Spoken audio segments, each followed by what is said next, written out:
इतने सारे प्रेशर में जी रहा हूँ। मन तो सर कहता हूँ कहीं ट्रेन से कट के मैं मर जाऊँ। हस्बैंड ने वाइफ की पढ़ाई में सपोर्ट किया, वाइफ एसडीएम बन गई और हस्बैंड पर ही चीट कर दिया।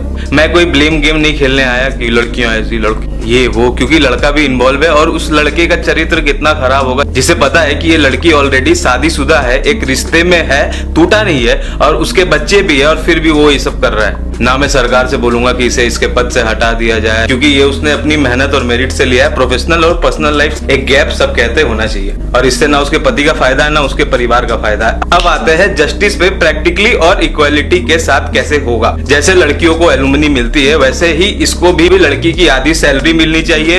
ये जितना पैसा डिमांड करता है इसको उतना अमाउंट मिलना चाहिए अपनी लाइफस्टाइल मेंटेन करने के लिए, अपने बच्चों की पढ़ाई के लिए। बच्चों की कस्टडी इसको ही मिलनी चाहिए क्योंकि लड़की ने चीट किया। अब उसका क्या भरोसा या उस लड़के का क्या भरोसा जिसने चीट कर दिया कि वो उस बच्चों का ख्याल भी रखे, तो कस्टडी इसको ही मिलनी चाहिए। और ये बच्चों के चलते ही ज्यादा परेशान है जितना मैंने इसकी वीडियोस में देखा। ये अपनी सेल्फ रिस्पेक्ट को ध्यान रखते हुए इसको तुरंत डाइवोर्स दे देना चाहिए इन सारे डिमांड्स के साथ। जो लड़कियां अभी फेमिनिज्म और इक्वालिटी की बातें दिन भर करते रहती है वो इस चीज को सपोर्ट करे। इक्वालिटी इसी तरीके से आ सकती है समाज में। और एक इंपॉर्टेंट बात, लड़कों के मेंटल हेल्थ पर भी जो सोसाइटी बहुत ज्यादा इग्नोर करती है, ध्यान दे, क्योंकि ये कोई एक्टर नहीं है जिसने कैमरे के सामने रोने की प्रैक्टिस की हो। ये जहां इंटरव्यू दे रहा है इसकी आंखों से टप टप आंसू निकलने लग रहे हैं। मतलब ये बिल्कुल ही अंदर से जब भी कोई ऐसी धोखे वाली कहानियां सामने आती है तो लोग बहुत ज्यादा ब्लेमिंग में लग जाते हैं कि लड़के तो ऐसे होते हैं, लड़कियां तो ऐसी होती है। मतलब जेंडर पर ज्यादा फोकस करते बट ये नहीं देखते कि आप किसी के ह्यूमन मॉरल्स, ह्यूमन वैल्यूज को ही खत्म कर दे रहे हैं। भरोसा किसी भी इंसान के जीने का एक एसेंशियल मोरल वैल्यू है।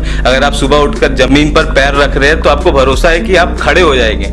आप घर से बाहर निकल रहे इतने अनजान लोगों के बीच तो आपको भरोसा है कि कोई आपको गोली नहीं मार देगा। आप कहीं बाहर खाने जा रहे हैं तो आपको भरोसा है कि आपके खाने में जहर मिलाकर नहीं दे देगा। हमारी जिंदगी ही भरोसे के ऊपर चल रही है कि हमें भरोसा है कि हाँ ऐसा होगा, ये होगा तो ऐसा होगा। और तुम किसी इंसान के भरोसे को ही खत्म कर दिए, उसकी मोरल वैल्यू को ही मार दिया। अब उसके लिए क्या सही क्या बुराई थी। अब इतने गलत के बाद उसे सब सही ही लगेगा, उसके बाद वो उल्टी हरकतें करता है। अब ये इंसान भरोसा टूटने के बाद, इतने बड़े धोखे के बाद अपने बच्चों के लिए या अपने लिए लाइफ में आगे क्या डिसीजंस ले पाएगा? ये किस पे भरोसा करेगा? कल कोई अपने बच्चों को बाहर पढ़ने भेजेगा तो ये किसी पे कैसे भरोसा करेगा? जब बच्चों की शादी करेगा तो जिससे शादी करेगा उस इंसान पे क्या भरोसा करेगा? कहीं ना कहीं इसकी जिंदगी में एक लैग अब रह जाएगा कि ये मतलब एक परफेक्ट लाइफ नहीं जी पाएगा इस मोरल और इस भरोसे की कमी से। हर डिसीजन में कॉन्फिडेंस की कमी होगी क्योंकि इसके पास भरोसा नहीं बचा। तो जब भी आपकी लाइफ में कोई ऐसी सिचुएशन आ रही है जहां आप किसी रिश्ते से उब रहे हैं या आपको अब कोई इंसान पसंद नहीं आ रहा है, तो आप इतना हिम्मत लाए अपने अंदर, उसको फेस करें और उसको खुद से बता पाए कि ऐसी सिचुएशन है। क्या करेगा वो? हंगामा करेगा, चिल्लाएगा,